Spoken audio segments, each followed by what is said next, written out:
आज मैं दोस्तों आपको घड़ी के आविष्कार के बारे में बताता हूँ। अगर घड़ी ना होती तो हमारा जीवन मुश्किलों से भरा होता।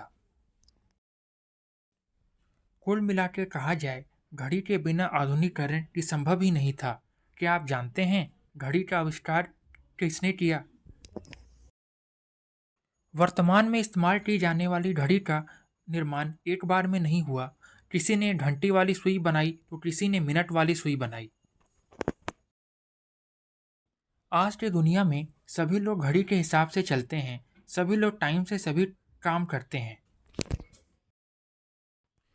ऐसा में यह सवाल उठता है कि उस समय के लोग अपनी दिनचर्या कैसे चलाते होंगे।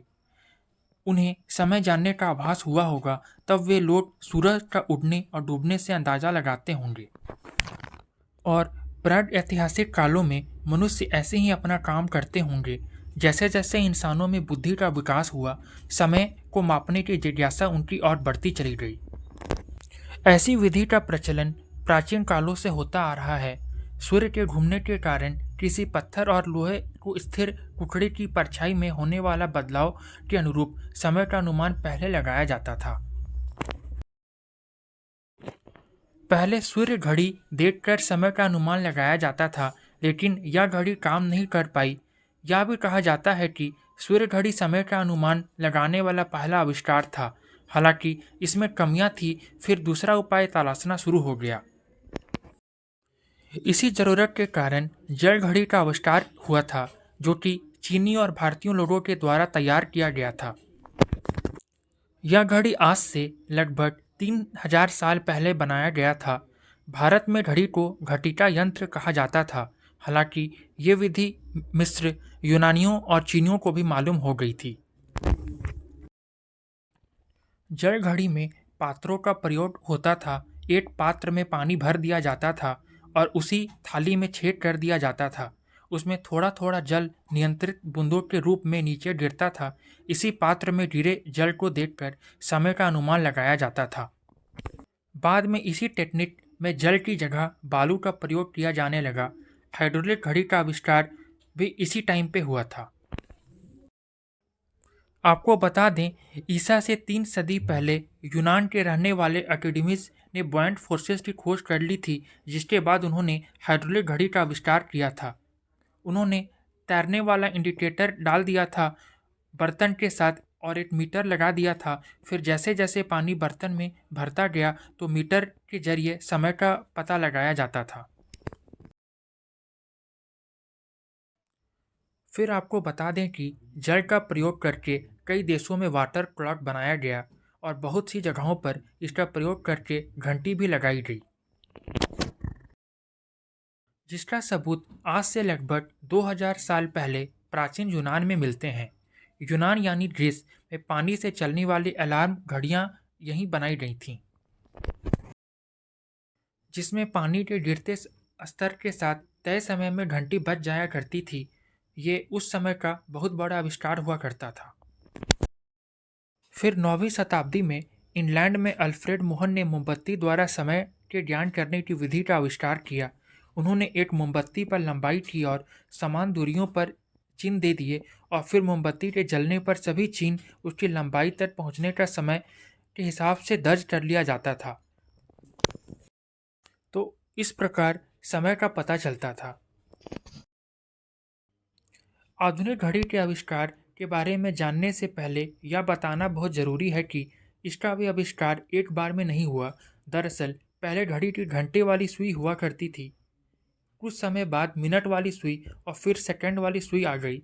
यही वजह है कि आधुनिक घड़ी के आविष्कार को लेकर कई तरह के विवाद हैं। इतिहास और मीडिया रिपोर्ट के अनुसार आधुनिक घड़ी का आविष्कार का श्रेय पोप सिल्वेस्टर द्वितीय को जाता है, जिन्होंने सन 996 ईस्वी में यंत्रिका घड़ी का आविष्कार किया था। आपको बता दें कि यंत्रिका घड़ियों में अनेक पहिए लगे होते हैं, जो किसी कामनियाँ लटकते हुए भार या अन्य उपाय से चलते हैं। इन्हें किसी दोलनशील व्यवस्था द्वारा नियंत्रित किया जाता है कि इनकी गति एक बराबर होती थी। इनके साथ इसमें घंटा या घंटी भी होती थी, जो निश्चित समय पर खुद ही बज जाया करती थी और समय की सूचना देती थी।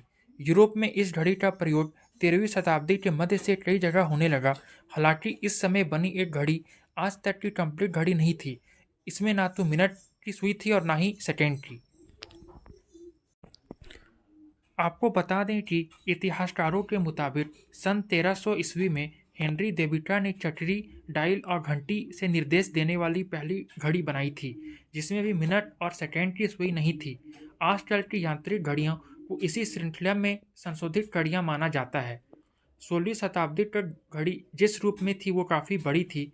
घड़ियां बाजार, महल या किसी सार्वजनिक स्थल पर लगी होती थी, इसलिए घड़ी को एक जगह से दूसरे जगह ले जाना बहुत ही मुश्किल भरा काम हुआ करता था। इतिहासकारों के मुताबिक सन 1577 ईस्वी में घड़ी के मिनट वाली सुई का आविष्कार स्विट्जरलैंड के जियोर्ज बर्जी ने एक खगोल मित्र के लिए किया था। इसका प्रयोग घड़ियां में किया जाने लगा। उस समय पे घड़ी के अंदर जो पुर्जे लगा हुआ करते थे वे उतने अच्छे नहीं थे जितने अभी हैं। घड़ी उस टाइम पे वजनी हुआ करते थे, इसलिए समय समय पर घड़ी को कम वजनी करने के लिए भी काम किया गया। आपको बता दें कि जर्मनी में पीटर हेमलिन ने घड़ी बना ली थी जिसे एक जगह से दूसरी जगह ले जा सके। जर्मन इतिहासकारों के मुताबिक पीटर हेमलिन छोटे पोर्टेबल घड़ी के निर्माता के लिए जाने जाते हैं। वे बहुत महंगी घड़ी बनाया करते थे। कई देशों में उन्हें घड़ी का आविष्कारक भी माना जाता है। इसका चलन तब शुरू हुआ जब इंग्लैंड के राजा चार्ल्स II ने सोने की चेन के साथ जोड़कर कोट की जेब में इसे रखा। वर्तमान में जो हम हाथ में घड़ी पहनते हैं वैसी पहली घड़ी फ्रांस के ब्लेज पैस्कल ने बनाई थी। ये वही ब्लेज पैस्कल हैं जिन्हें कैलकुलेटर का आविष्कारक माना जाता है। समय के साथ कई तरीके की घड़ी बनाने जाने लगी और कई लोगों ने घड़ी के व्यापार में अपना कदम रखा। पुराने ज़माने में घड़ी बहुत महंगी हुआ करती थी, जिससे हर कोई नहीं खरीद सकता था।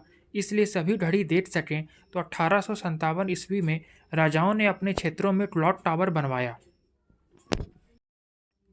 जिसमें बड़ी बड़ी घड़ियां हुआ करती थी। ये टावर उस जगह होती थी जिससे लोगों को टाइम देखने में आसानी हो। भारत में जंतर मंतर बनाया गया था कि इनके आधार पर पड़ने वाली परछाई से समय का और दिशा का पता लगाया जा सके, इसलिए इसका निर्माण कराया गया था। तो यह है दोस्तों घड़ी के आविष्कार की अनोखी कहानी।